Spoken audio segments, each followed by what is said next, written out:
আসসালামু আলাইকুম সুপ্রিয় দর্শক, আমি চলে এসেছি চিটাগাংয়ের বিখ্যাত মাছ বাজার ফিশারি ঘাটে। এখানে হাজার হাজার প্রকারের মাছ আছে। আসলে এত মাছের নামও আমি জানি না এবং চিনিও না। আমি আপনাদের কিছু আংশিক কিছু মাছের দেখাচ্ছি, যে মাছগুলো নাম হয়তো বা আমি জানি না, হয়তো আপনারা জেনে থাকতে পারেন।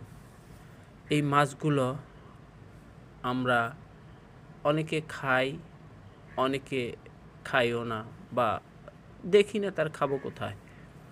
তো এই মাছগুলো কিছু আছে মিষ্টি পানির মাছ, লবণাক্ত পানির মাছ, সমুদ্র, পুকুর, সব জায়গার মাছ আছে। আপনারা যদি চিনে থাকেন কমেন্টসে জানাবেন এবং দেখতে থাকেন, ভিডিওটা ভালো লাগবে।